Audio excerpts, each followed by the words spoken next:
오늘 묵상할 하나님의 말씀 히브리서 2장 5절에서 9절까지 있는 말씀 제가 읽어드리겠습니다. 뜻을 생각하시기 바랍니다. 하나님이 우리가 말하는 바 장차 올 세상을 천사들에게 복종하게 하심이 아니니라. 그러나 누구인가가 어디에서 정언하여 이르되 사람이 무엇이기에 주께서 그를 생각하시며 인자가 무엇이기에 주께서 그를 돌보시나이까. 그를 잠시 동안 천사보다 못하게 하시며 영광과 존귀로 관을 씌우시며 만물을 그 발 아래에 복종하게 하셨느니라 하였으니 만물로 그에게 복종하게 하셨은즉 복종하지 않은 것이 하나도 없어야 하겠으나 지금 우리가 만물이 아직 그에게 복종하고 있는 것을 보지 못하고 오직 우리가 천사들보다 잠시 동안 못하게 하심을 입은 자 곧 죽음의 고난을 받으심으로 말미암아 영광과 존귀로 관을 쓰신 예수를 보니 이를 행하심은 하나님의 은혜로 말미암아 모든 사람을 위하여 죽음을 맛보려 하심이라. 아멘. 기도하겠습니다. 진리를 우리에게 허락해 주셔서 듣게 하시고 들은 것을 이해하게 하시고 이해한 것의 원리를 깨닫게 하셔서 믿음으로 말미암아 열매를 맺게 하시는 우리 아버지 하나님, 오늘 이 시간에 하나님의 말씀을 듣는 시간입니다. 성령을 우리에게 보내주셔서 이 신비하고 깊은 말씀을 잘 이해하고 깨달을 수 있도록 하나님 도와주시옵소서. 당신의 아들과 딸들이 피곤한 육체 때문에 정신이 흐려지지 아니하도록 성령으로 총명하게 하여 주옵소서. 예수님 이름으로 기도합니다. 아멘.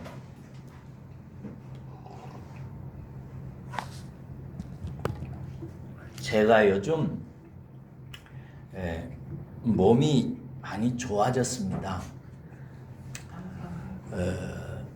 잠을 자고 일어나면 제가 한 달 전, 4주 전만 해도 몸이 되게 피곤했어요.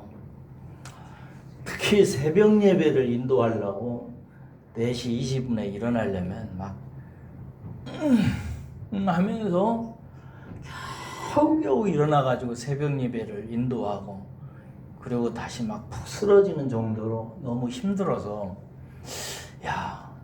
올 학기는 휴학을 해야 되지 않을까 싶은 생각이 들어서 하나님께 기도했거든요.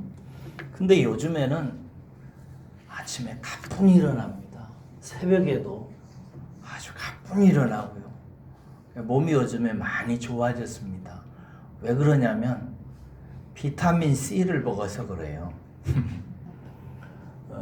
비타민 C 메가도스 용법이라는 것을 제가 알고 비타민 C를 먹고 나니까 한 2주를 지나면서부터 현격하게 몸이 증상이 나타나면서 좋아지는 것을 느꼈어요. 근데 좀 더 정확히 말하면 어떤 목사님을 통해서 비타민 C 메가도스 용법이라고 하는 용법에 대해서 이 원리에 대해서 듣고 잘 이해하고 믿음에 이르렀기 때문이에요. 제가 이 목사님에게서 듣고 또 유튜브를 통해서 이 용법에 대해서 찾아서 이렇게 듣고 그 원리를 잘 이해하고 깨달으니까 마음에 믿음이 생기는 거예요. 야, 이거 하면 되겠다.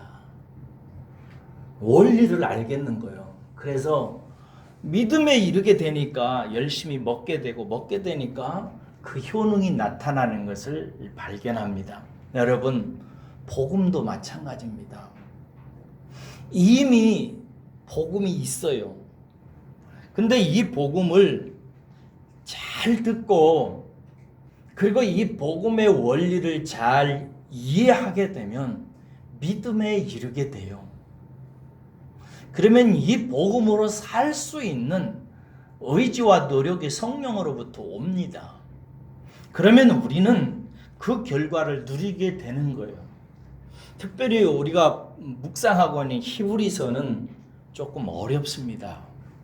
어렵기 때문에 여러분들이 귀를 쫑긋 세우고 잘 들으셔야 됩니다. 이 복음을 가볍게 조금 아는 사람하고 깊이 폭넓게 이해하고 먹는 사람하고는 삶이 차이가 엄청나게 달라집니다. 열매도 다르고요. 변화의 속도와 폭도 다르고요. 그러니까 이 복음을 여러분들께서 잘 이해하고 믿음에 이르셔야 돼요. 그러시기를 주의 이름으로 축원합니다. 오늘 말씀부터는 조금 더 어렵습니다. 그러니까 이 말씀을 귀를 쫑긋 세우셔야 돼요. 놓치지 말고 들어서 반드시 이해하세요.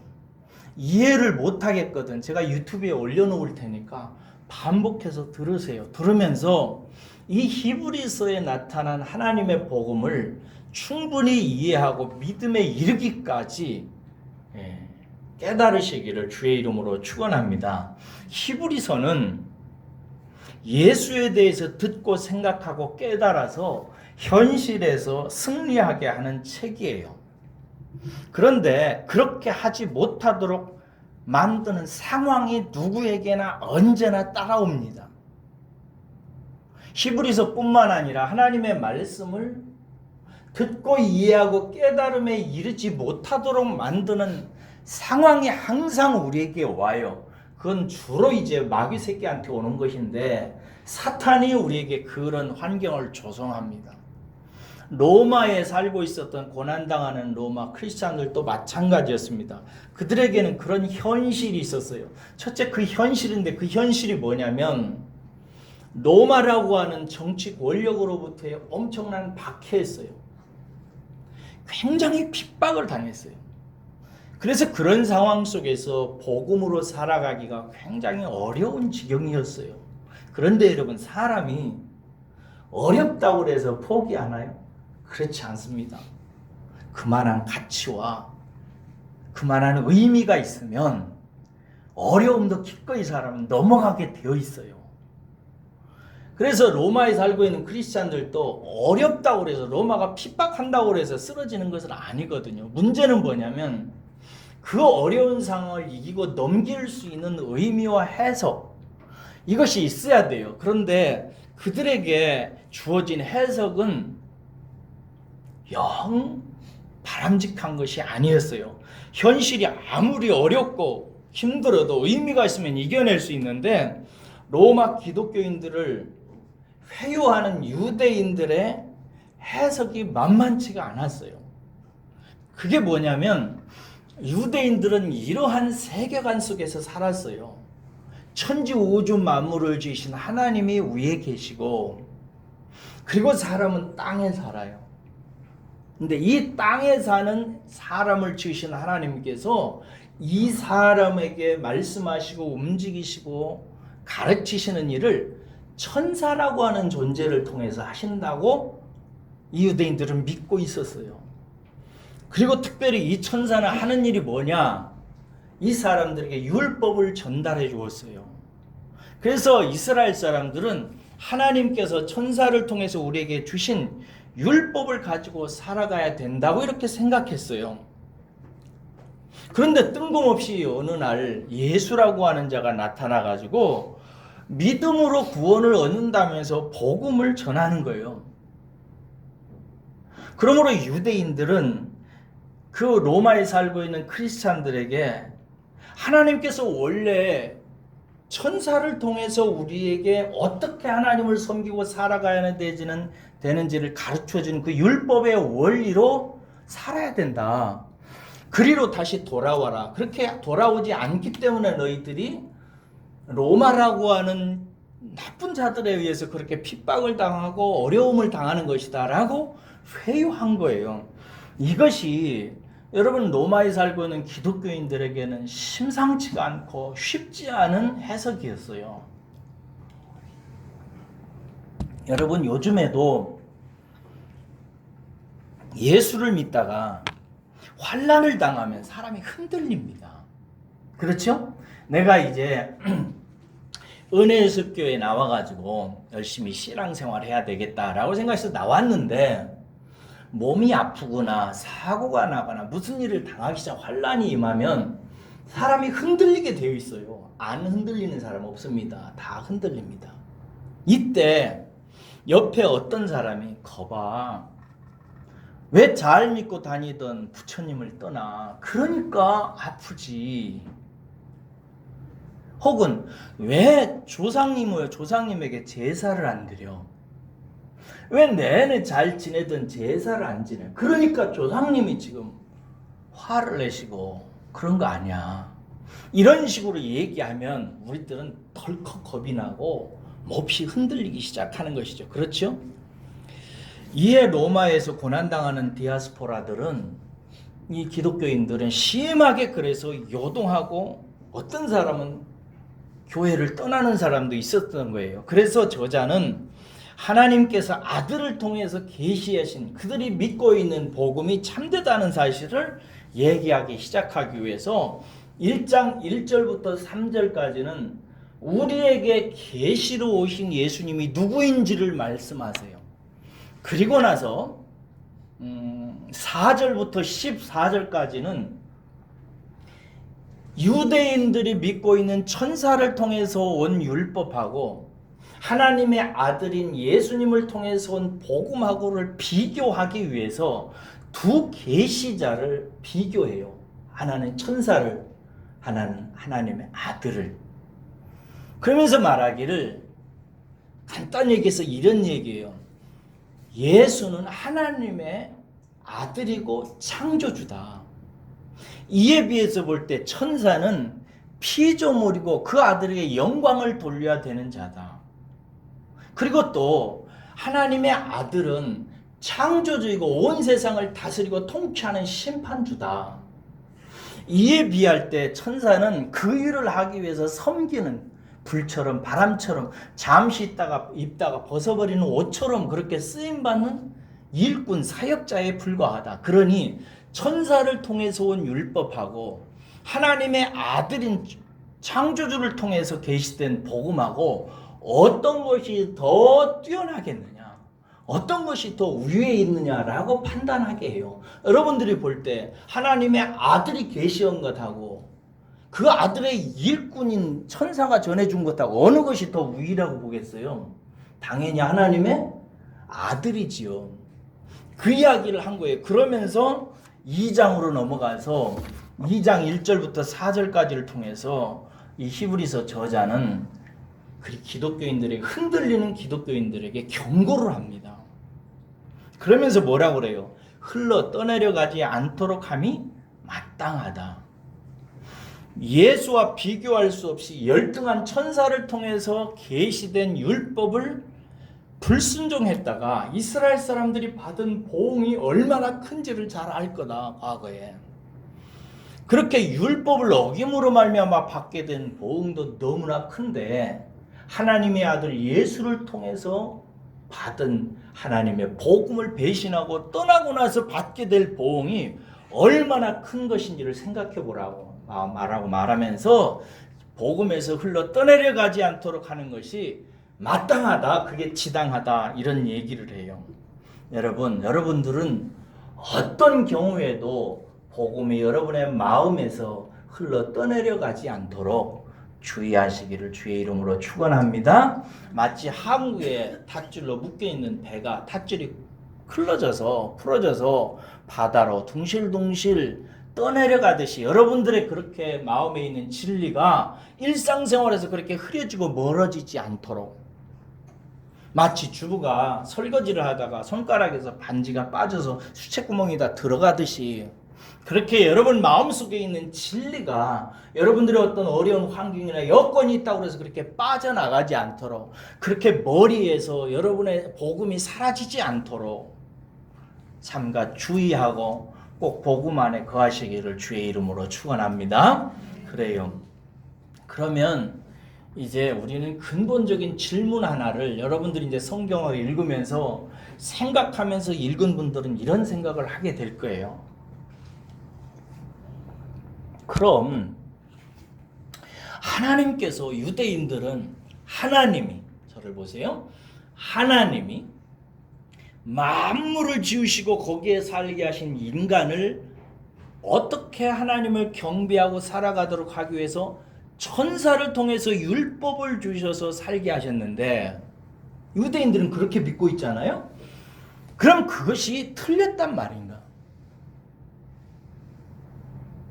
지금까지 설명을 통해서 예수 그리스도를 통해서 나타난 복음이 천사의 율법보다 위에 있다는 것은 이제 무슨 말인지 알아듣겠죠? 알아들었는데, 그러면 비록 낮은 것이라고 할지라도 그럼 천사를 통해서 주어진 율법, 그 율법을 가지고 살아가라고 하나님께서 명령하신 그 명령을 따라서 사는 삶이 그럼 잘못된 얘기였단 말인가? 소용없단 말이냐?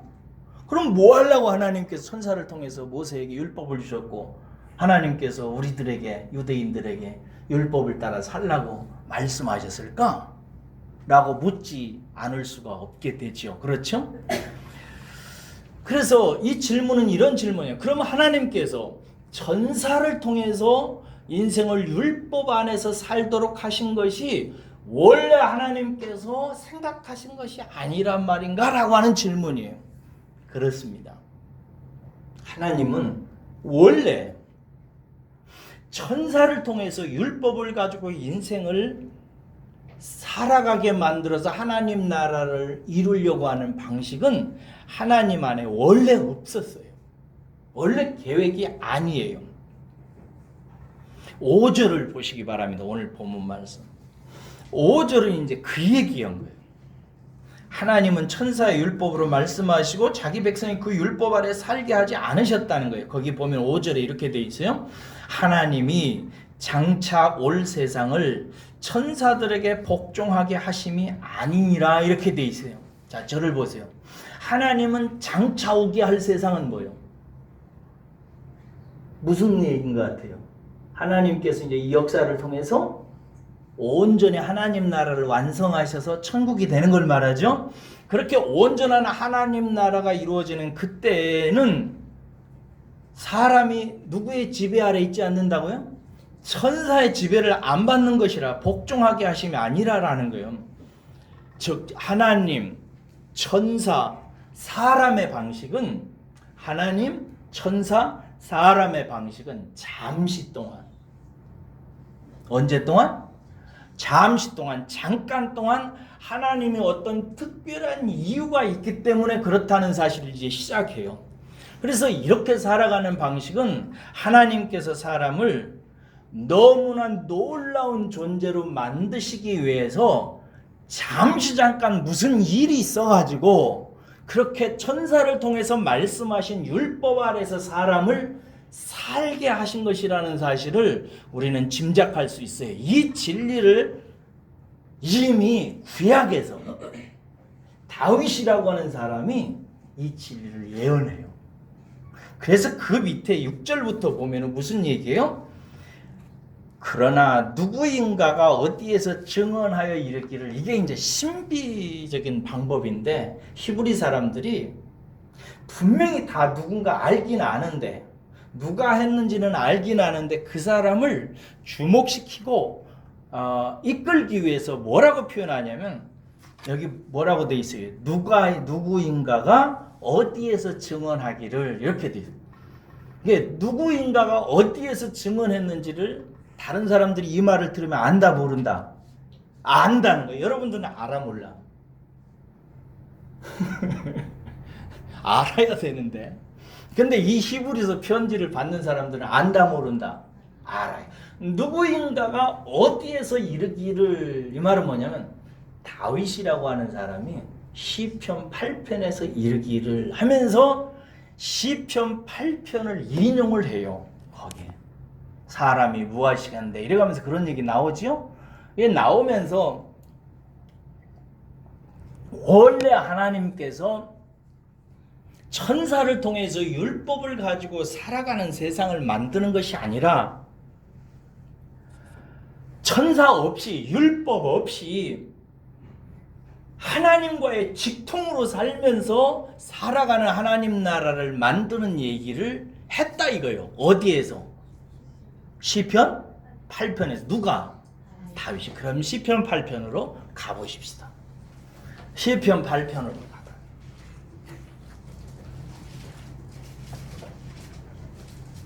시편 8편.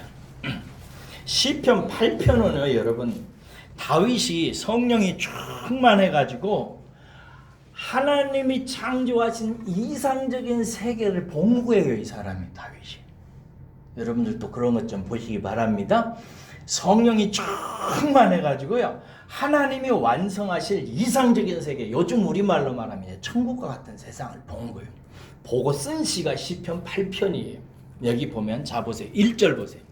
1절은 뭐냐면은 다윗은 너무나도 아름다운 세상, 하나님의 영광이 하늘을 덮는 세상을 보면서 노래해요. 그렇죠? 그 다음에 2절 보세요. 2절은 이 세상은 대적들과의 관계를 통해서 완성된다는 것을 봐요. 대적들과의, 사탄을 얘기해요. 그죠?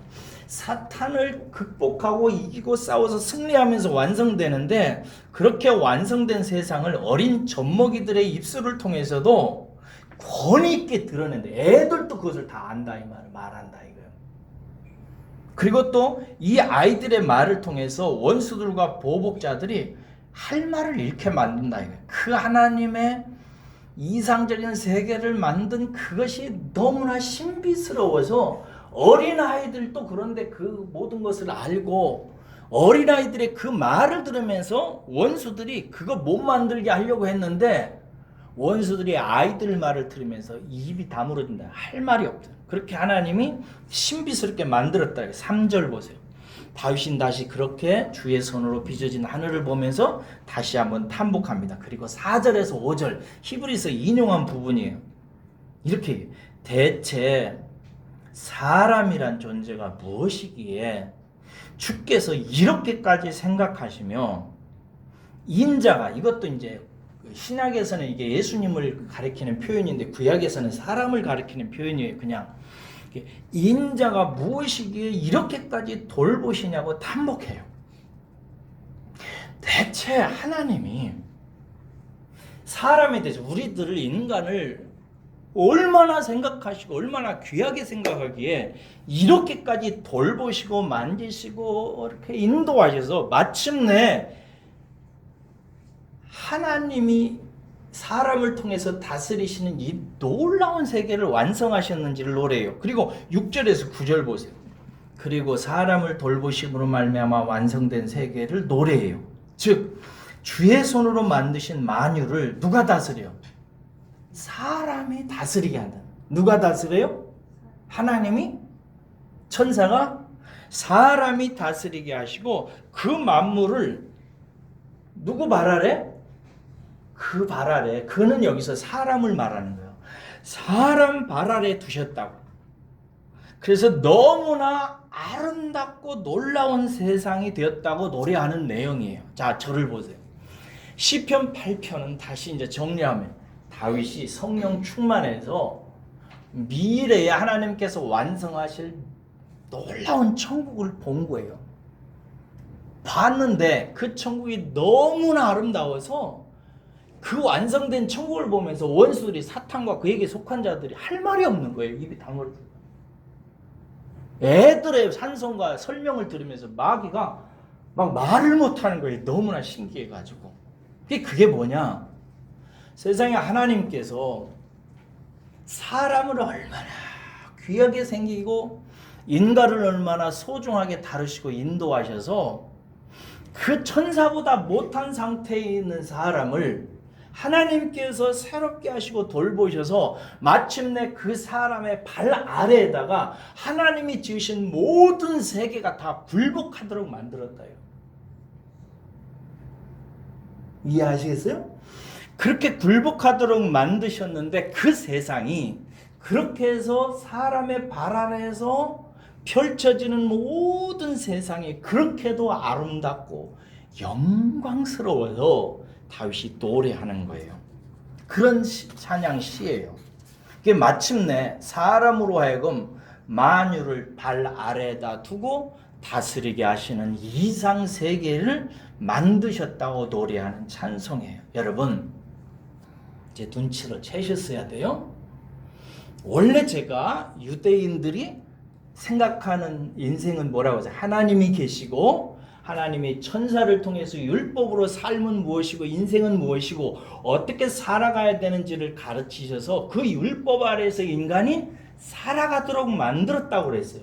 유대인들은 그래서 율법 아래에 살았어요. 그런데 로마에 있는 기독교인들이 율법을 어떻게 한 거예요? 떠난 거예요. 떠나가지고 예수님의 복음을 믿어버린 거예요. 그러니까 유대인들이 그렇게 떠난 기독교인들을 향해서 니들이 그렇게 떠난 것은 하나님이 원래 살게 한 이 시스템에서 벗어났기 때문에 다시 돌아와야 된다라고 해석하고 자꾸 얘기한 거예요. 이것이 로마에 살고 있는 기독교인들에게는 너무나 타당한 해석이었어요. 그래서 어떤 사람은 그 로마의 핍박 속에서 그래 맞아 율법에 보면 그렇게 돼 있어. 그래서 다 유대 쪽으로 넘어가려고 하는 거예요. 이때 이 히브리서 저자가 히브리서를 쓴 거예요. 이해하시겠어요? 써서 예수가 전해준 계시하고 천사가 계시해준 계시를 비교해서 예수 것이 위에 있다는 사실을 얘기한 후에 그 다음에 그러면 예수께 위에고 천사가 밑에 있다 좋다. 그러면 그 천사를 통해서 전해준 그것은 그러면은 헛것이냐? 라고 하는 질문에 대해서 히브리 저자는 뭐 하냐면 헛것이 아니라 하나님께서 특별히 마귀와의 관계에서 사탄과의 관계에서 무슨 일이 있어가지고 사람이 잠시 누구 밑에 있게 됐다는 거예요. 천사 아래에 있게 됐다는 거예요. 율법 아래에 두셨다는 거예요. 다른 말로 말하면 이해하시겠어요? 율법 아래에 두시고 나서 하나님께서 그들을 그냥 니들은 율법 아래에서 살아라. 율법 잘 믿고 잘 들어가서 나중에 천국에 와라 이렇게 얘기하지 않고 다윗이 탄복한 것은 사람이 대체 무엇이기에 사람이 얼마나 그렇게 귀한 존재이기에 그런 인생에게 하나님께서 찾아오시고 돌보셔서 그 인생을 잠시 동안 천사 밑에 두시고 그를 다스리고 인도하셔서 마침내 어떻게 했다는 거예요. 그 인생을 천사 위에 이끌어서 하나님이 지으신 만유를 그 사람이 다스리고 통치하게 하시는 세상을 완성하셨다는 거예요. 그래서 인간은 어떤 존재가 됐다는 거예요? 만유를 통치하는 창조주와 같은 위치에 올라 있다는 거예요. 이 아름다운 천국을 다윗이 보면서 탐복하는 시가 시편 8편 시예요. 이 시를 히브리서 저자가 끄집어 와가지고 히브리인들이 그러면은 율법 아래 사는 인생은 소용없는가? 의미 없는가? 라고는 질문에 대답을 한 거예요. 이해가 좀 되셨어요? 자, 그러면 원래 여러분 이것을 아셔야 돼요. 원래 사람은 창조 때부터 하나님께서 뜻하셨던 하나님 나라는 뭐냐면 하나님, 천사, 사람이 아니고 하나님, 사람이에요. 이해하시겠어요? 하나님 밑에 곧바로 하나님과 사람이 곧바로 교제하고 하나가 되어서 사람이 하나님처럼 되어서 하나님이 된다는 말은 아니에요. 사람은 사람이고 하나님은 하나님이에요. 그런데 하나님이 사람이 하나님과 같이 되어서 하나가 되어서 하나님이 지으신 만유를 통치하고 다스리는 하나님 통치자로 창조되어졌어요. 이거 아세요? 창세기 1장 28절 가봐요.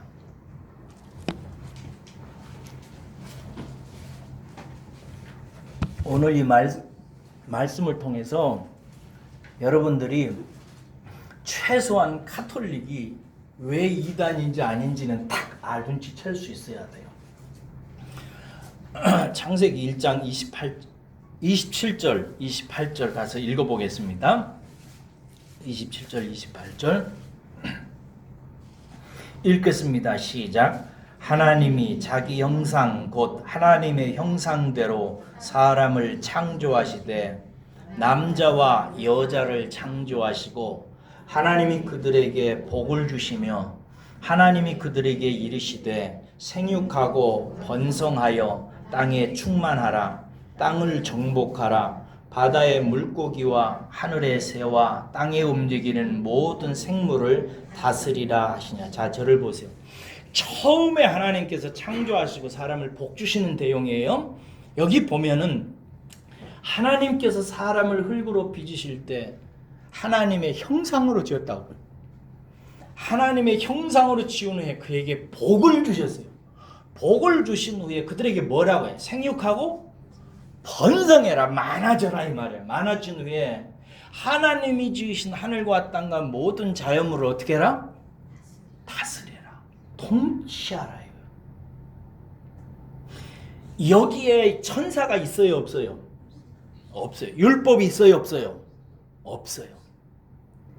원래 사람은 처음 창조됐을 때 하나님의 형상으로 창조돼서 하나님이 우리 안에 계시고, 그래서 우리는 하나님 사람이 되어서 온 하나님의 만유를 통치하는 왕으로, 통치자로 창조를 받았어요. 여기에서 하나님의 형상이라는 말은 히브리 말로 따라서 하겠습니다. 첼렘. 좀 자신 있게 하세요. 원래 뭐 우리 히브리어 모르는 거 알아요. 그냥 따라서 하세요. 첼렘. 첼렘이에요. 첼렘이라는 단어인데 한글말로 이 말을 바꾸면 그냥 모양이라고 할 수 있어요. 그러니까 우리는 하나님의 형상이라는 말은 우리는 하나님의 뭐라고 하는 거예요? 모양으로 창조된 거예요. 그러니까 사자나 동물들이 보면, 사람을 보면 두려워하죠. 왜 두려워하게 해요? 하나님인 줄 알아요. 통치자로 안다고. 만유의 왕으로 알아요, 우리를. 우리는 그런 존재예요. 그렇게 태어나게 하셨어요. 창조하셨어요. 그런데 여러분, 이 첼렘이라는 단어는 히브리서에서 이 말 듣고 여러분이 깜짝 놀라야 되는데, 이 첼렘이라고 하는 단어는 히브리서에 와가지고, 특별히 신약에 와서 히브리서에 와서 무슨 단어로 쓰여지냐면 휘포스타시스라는 단어로 쓰여져요. 한 사람도 놀라는 기색이 없네. 휘포스타시스라는 단어예요. 여러분, 히브리서 1장 3절에 보면 예수님에 대해서 기록하기를, 예수님은 하나님의 영광의 광채시요, 이렇게 돼 있죠. 1장 3절 가보세요. 이렇게 멍한 얼굴로 나를 쳐다보지 마시고 1장 3절에 보면 예수에 대해서 말씀하시라. 하나님의 영광의 광채시요. 또 뭐라고 그랬어요? 그 본체의 형상이라고 그래요. 저를 보세요. 예수님이 그 본체의 형상이라고 그랬다고. 이 형상이라고 하는 이 말이 구약 단어에서는 무슨 단어라고요? 가르치면 얘기해야지. 첼렘이야. 근데 신약에서는 뭐라고요? 좀 길지요, 단어가. 휘포스타시스라는 단어예요. 근데 여러분이 왜 놀래야 되냐면, 제가 언젠가 여러분들에게 휘포스타시스라는 말의 뜻을 가르쳤어요. 어디서? 히브리서 11장 1절에서 가보세요. 히브리서 11장 1절.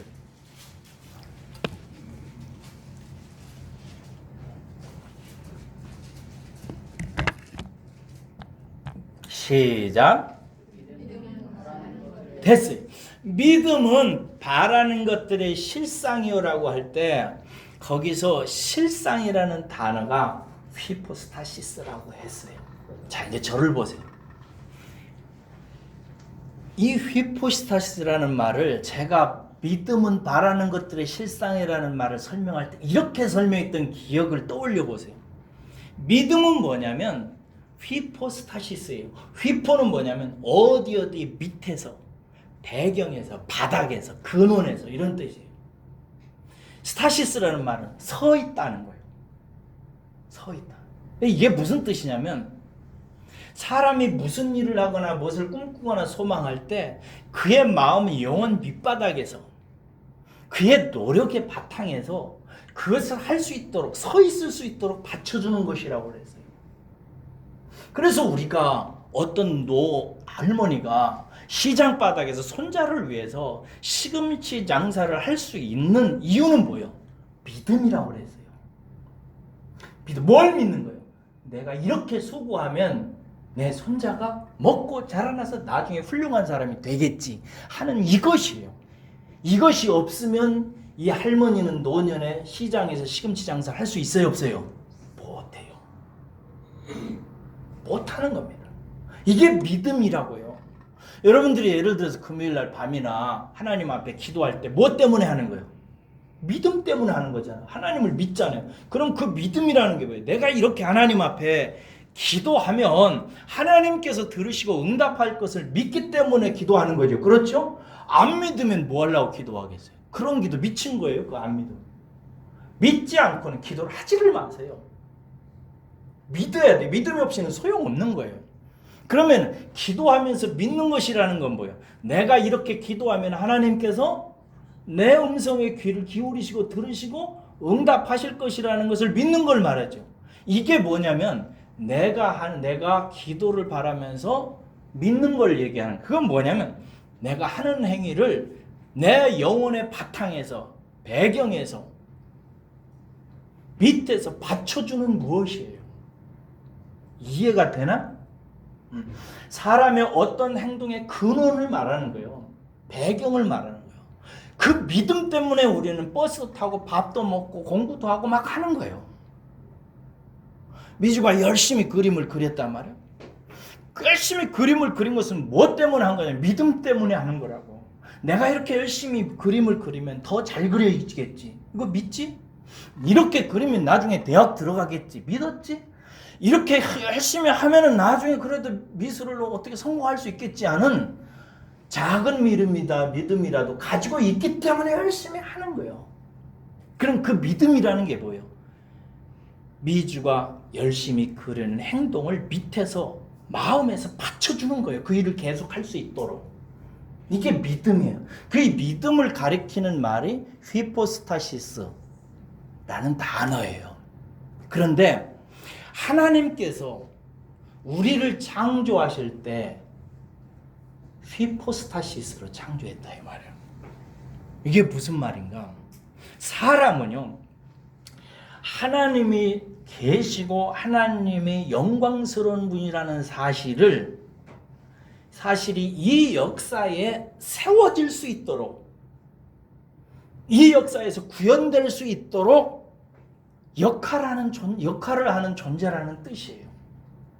하나님이 살아계시고 하나님이 얼마나 좋은 분이시고 하나님이 얼마나 사랑이 많으시고 하나님이 얼마나 위대한 일이신지를 하나님께서는 역사에 드러내시기를 원하세요.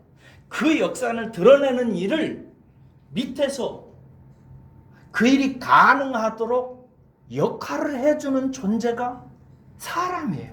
그래서 사람은 태어날 때 하나님의 존재와 영광을 나타내기 위해서 창조되어졌다고 그랬어요. 제가 여러분들에게 가르칠 때 사람은 왜 목적이 뭐라고 그랬어요? 하나님의 영광을 나타내는 거라고. 하나님이 존재하시고 하나님이 어떤 분이신지를 나타내기 위해서 우리는 태어났어요. 만약에 우리가 없으면 하나님은 역사적으로 하나님이 어떤 분이시고 하나님이 존재하시고 얼마나 좋으신 분이신지를 나타낼 수 있어요, 없어요? 없어요. 이게 우리예요. 우리는 하나님이 역사적으로 이 세상에 자기를 펼쳐 보일 수 있도록 만들어 놓은 존재가 바로 우리예요. 이게 굉장한, 여러분, 이게 막 전율이 될 수 있도록 은혜가 돼야 돼요. 하나님이 내 안에서 하나님 당신을 역사적으로 구현해내고 나타내고 표현해내고 드러내는 역할을 우리가 하도록 원래부터 창조되어졌어요. 그래서 하나님께서 창세기 1장 27절에서 28절까지 사람은 원래 흙에 불과해요. 흙에 불과한 인생을 하나님께서 사람의 모양으로 첼렘으로 빚으셨어요. 근데 그 첼렘이 하는 역할이 뭐라는 거예요?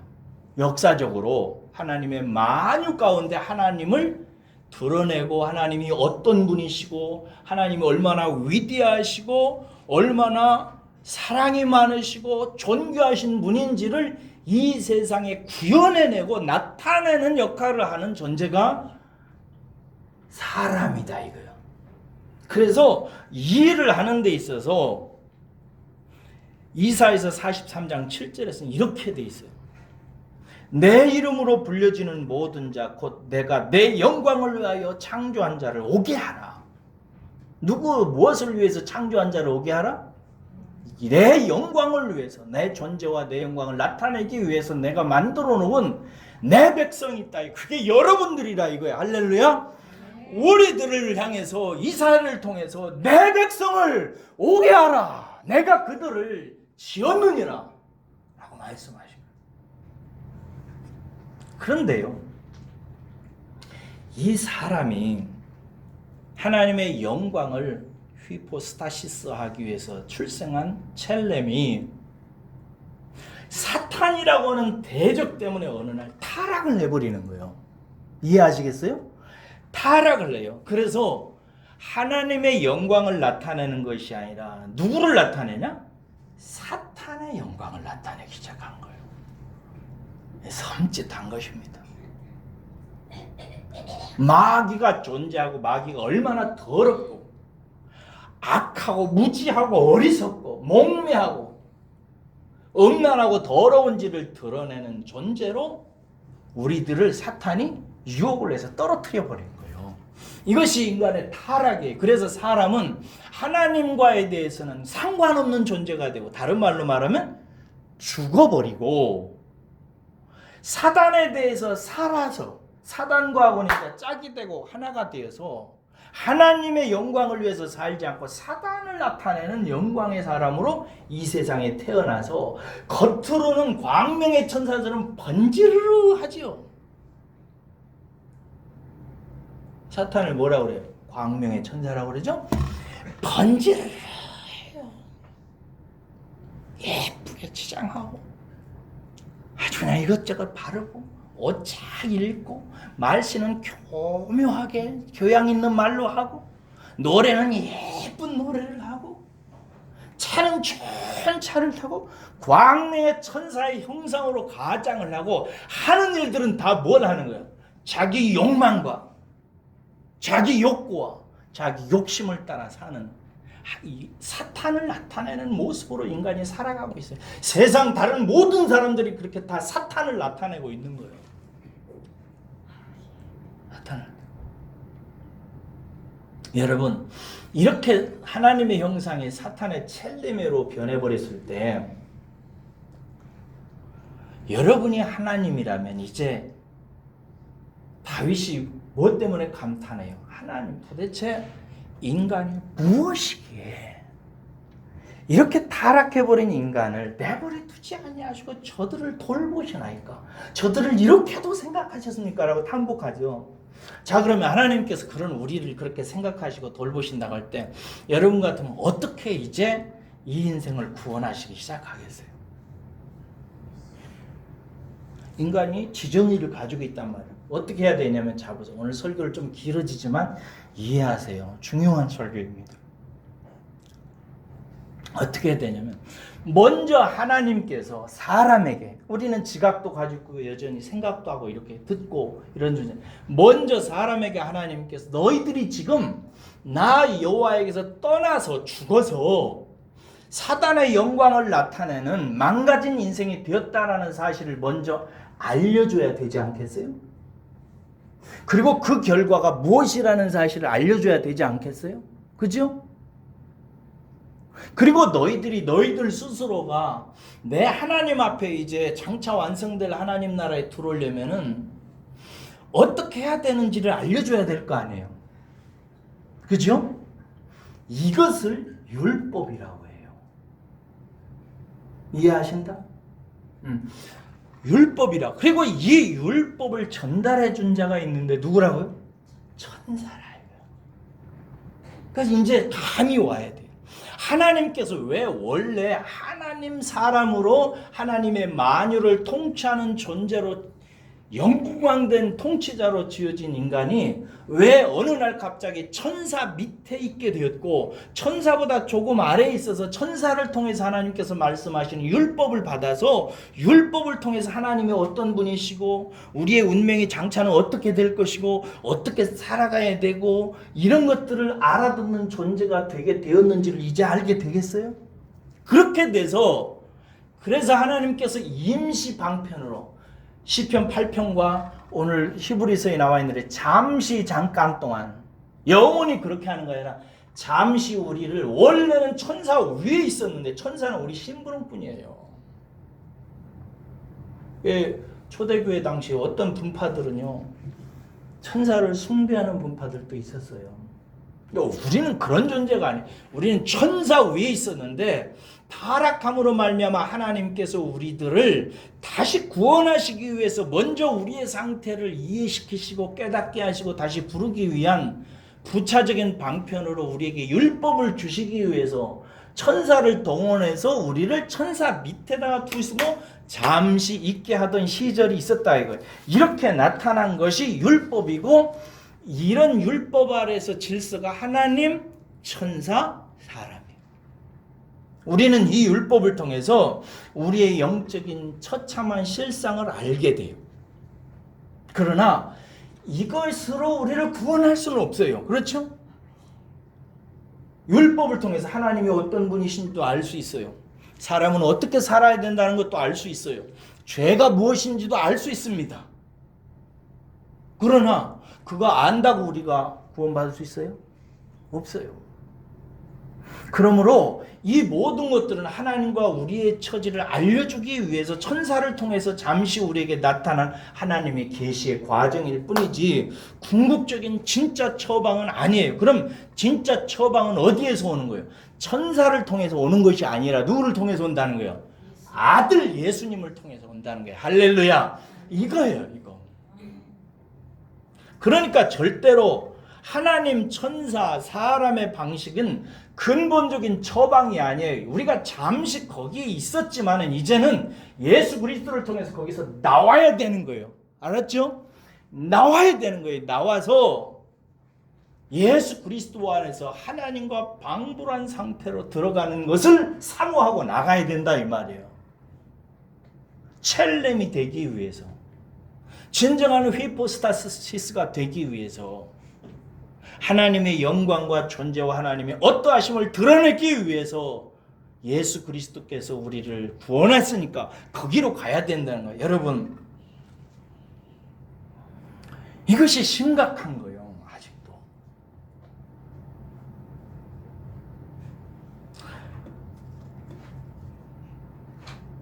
캐톨릭을 보세요, 여러분. 성경 어디에 신부가 있어요? 여러분 성경 장세기부터 계시록까지 찾아봐요. 신부라는 말이 나오긴 하는지. 신부가 뭐예요? 하나님 신자에다가 아비부자예요. 하나님 아버지래요. 망극하지 않아요? 근데 자기가 하나님이 계시고 하나님 아버지 위치에다가 신부를 두고 사람들을 통치하고 다스려요. 캐톨릭은. 그래서 고해성사 같은 건 뭘 말해요? 우리는 기도를 직접 누구에게 해요? 하나님에게 하잖아요. 우리와 하나님 사이를 막힌 것이 있어요, 없어요? 없어요. 그런데 캐톨릭은 누가 해요? 그 사이에서 신부가 있어요. 이단이에요, 아니에요? 캐톨릭 안에서도 구원받는 사람은 있을지 몰라요. 있어요. 그러나 신학은 이단이에요. 우리 집 앞에, 우리 살고 있는 집 앞에 성당이 있어요.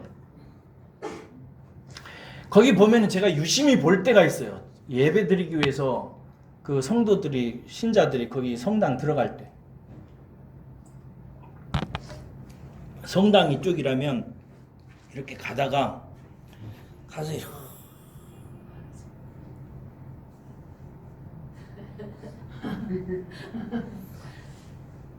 세 번을 이렇게 하고 들어가요. 누구예요? 성모 마리아예요. 성모 마리아를 통해서 하나님께 기도하고 나가는 거예요. 그것이 성경적이에요? 아니에요. 그건 이단적인 거예요. 기독교는요, 하나님께서 이제 신약시대에 남겨둔 하나님께서 사용하는 사적 사역자는 딱 하나예요. 성경에 보면. 누구예요? 목사. 예수가 아니고 목사예요. 목사. 목사는 뜻이 뭐라고 그랬어요? 선생. 하나님 아니고 큰일 나 그러면 선생. 그래서 고린도서에 보면 사도 바울이 교사, 목사 혹은 선생 목사로 돼 있어요. 왜 선생만 남겨놨는가? 이 진리를 가르치는 자로만 남겨놨어요. 하나님과의 관계에서 어떻게 살아가야 되고 복음이 무엇이고 신앙생활은 어떻게 해야 되는지를 가르치는 자예요. 선생만 남겨놓고 나머지는 다 폐하셨어요. 다 폐해야 돼요? 남겨놔야 돼요? 다 폐해야 돼요? 없애야 돼요? 왜? 사람은 하나님 사람이에요. 하나님의 형상이라고요. 예수 그리스도 안에서 씻어졌으면 이제 하나님 사람으로 서게 되는 거예요. 자, 그런데 그렇다고 해서 지금 다 됐느냐? 현실은 그렇지 않아요. 8절을 보겠습니다. 오늘 본문 말씀 8절입니다. 조금만 더 할게요. 8절입니다. 8절 읽겠습니다. 시작. 만물을 그 발 아래에 복종하게 하였으니 만물로 그에게 복종하게 하셨은즉 복종하지 않는 것이 하나도 없어야 하겠으나 지금 우리가 만물이 아직 그에게 복종하고 있는 것을 보지 못하고 있다라고 탄식해요. 여기 보면 8절 보면 여기서 만물이 그 발 아래에 복종하게 하시는, 여기서 그는 누구예요? 사람입니다. 어떤 사람이 예수님인 줄 알고 자꾸 얘기하는데 아니고 사람이 만물을 그 발 아래에 복종하게 하셨느니라 했어요. 사람은 만물의 통치자예요. 복종하게 했어요. 그렇게 하셨으니 실제로 만물로 그에게 복종하게 하셨은즉 복종하지 않은 것이 하나도 없어야 하잖아요. 그렇죠? 다 복종해야 되잖아요. 그런데 지금 우리는 어떻다는 거예요? 만물이 아직 복종해요? 안 해요? 안 해요. 사람이 제대로 다스리고 있어요? 없어요? 못 다스리고 있어요. 제가 보니까요, 올 겨울에 이미 개나리와 진달래가 제주도에 폈대요. 왜 그런 거예요? 자연이 이상해졌어요. 왜 그래요? 사람이 잘못 다스려서 그런 거예요. 자연을. 그래가지고 저 북극이나 이런 남극 이렇게 얼음이 녹는다면서요. 그래서 대기가 따뜻해지고 있대요. 진짜 지구가 위험해요, 지금. 요새 미세먼지 때문에 시끄러운데 미세먼지 왜 그래요? 그중에 상당수가 중국에서 오죠? 왜 그래요? 중국의 산업화 과정에서 석탄을 많이 떼거나 산업화 시설을 많이 해서 먼지가 많이 발생해서 오는 거예요. 그러니까 뭐 때문에? 사단의 영광을 나타내기 위해서 사람의 욕심을 채우는 것들을 건설하고 하다 보니까 자연이 다 망가지는 거예요. 자연을 제대로 지금 다스리지 못하는 거예요. 코로나 바이러스가 요새 왕관을 쓰고 나타났대? 코로나라고 하는 말의 뜻이 뭐라고 그랬어요? 왕관이라. 그 모양이 뭐 이렇게 동그랗게 왕관이라면서요. 여러분, 인간이 타락함으로 말미암아 아직 회복되지 않음으로 말미암아 여전히 하나님 앞에 온전히 돌아오지 않음으로 말미암아 자연은 여전히 그래요. 무엇보다도 여러분 제일 심각한 건 지금 복음이라고 생각합니다. 여전히 기독교가요, 하나님, 천사의 율법, 인간으로 살아가는 성도들이 얼마나 많은지 모릅니다. 제가 목회자로서, 제가 신학자로서 하나님 앞에서 갖고 있는 소명 중에 하나가 바로 이거예요. 이거 때려 부시고 싶어요. 어떻게 하면 복음을 들은 성도들로 말미암아 율법에서 구출해낼 수 있을까? 이것이 저의 가장 큰 고민 중에 하나예요. 여러분, 그럼 무엇으로 소망을 삼을 수 있을까? 9절입니다. 이제 끝났습니다. 9절 한번 읽겠습니다. 시작. 오직 우리가 천사들보다 잠시 못하게 하심을 입은 자 곧 죽음의 고난 받으심으로 말미암아 영광과 존귀로 관을 쓰신 예수를 보니 이를 행하심은 하나님의 은혜로 말미암아 모든 사람을 위하여 죽음을 맛보려 하심이라. 여기 보세요. 여기서 오직 우리가 천사들보다 잠시 못하게 하심을 입은 자, 이게 누굴까요? 이건 예수님이에요. 못하게 하심을 벌써 존칭을 썼잖아요. 못하게 하심을 입은 자, 이건 아들 예수님을 말해요. 하나님은 천사보다 못하게 된 우리를 구원하기 위해서 당신의 아들을 잠시 동안 천사보다 못한 위치로 내려오시도록 보내셨어요. 그래서 시편 8편에는 사람이 무엇이간데 저를 돌보시고라고 할 때 돌보았다는 말이 무슨 뜻이냐면요, 직역을 하면 찾아왔다는 뜻이에요. 구약에서 돌보신다는 단어는 대부분 그 뜻이에요. 룻기에서도 보면 하나님께서 베들레헴의 예루살렘 땅에 베들레헴을 돌보셨다, 자기 백성을 돌보셨다라고 하는 표현이 나오는데 그것도 찾아왔다는 표현이에요. 이게 찾아. 그러니까 천사보다 잠시 못한 상태에 있는 인생을 구원하기 위해서 하나님께서 예수님을 보내주셨고, 예수님은 그렇게 보냄을 받아서 잠시 천사보다 못한 당신의 몸을 입으시고 우리를 찾아오셨어요.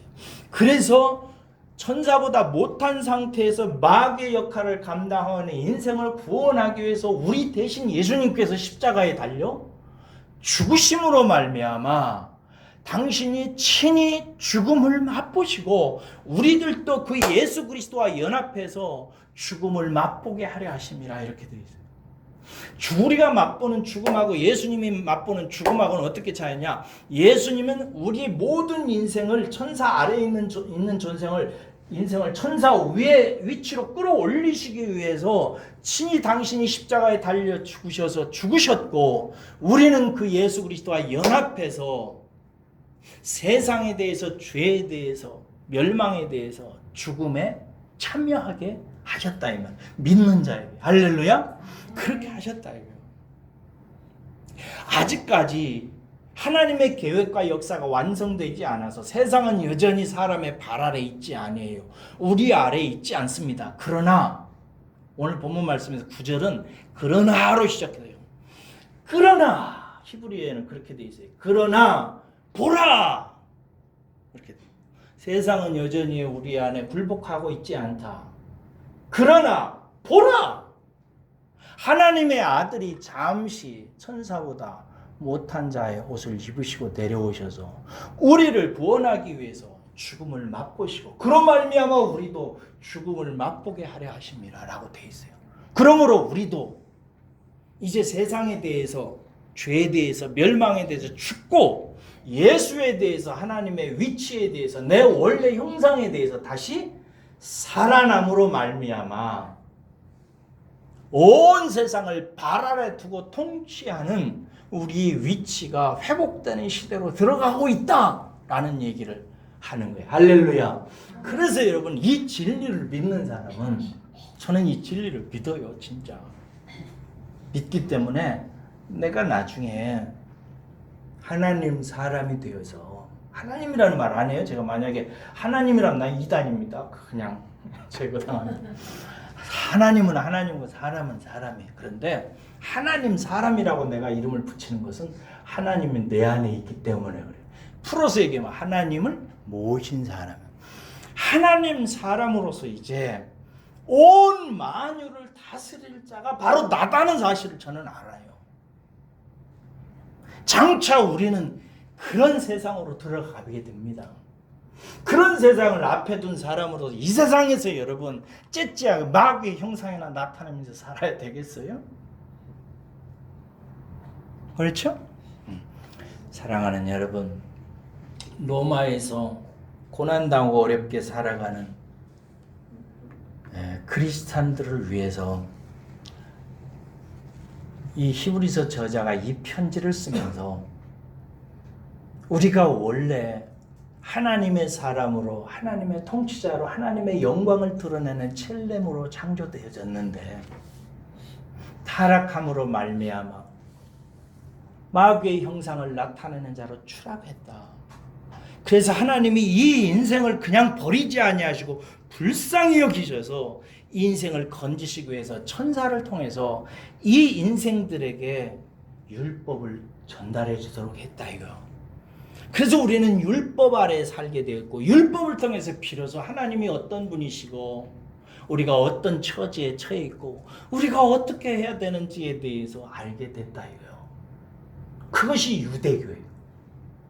그런데 잠시 그렇게 두신 후에 예수 그리스도 하나님의 아들을 보내셔서 그 아들을 천사보다 아래에 있는 우리를 구원하시기 위해서 잠시 그 아들을 천사보다 못하게 하신 후에 우리를 구원하기 위해서 십자가에 달려 죽게 하시고 우리도 그와 연합되어져서 죽음을 맛보게 하심으로 세상에 대해서, 죄에 대해서, 멸망에 대해서, 사탄에 대해서 영원히 상관없는 자가 되게 하셔서 우리로 하여금 하나님의 원래 첼렘의 자리로 올려놓고 세상을 완성하실 날이 온다.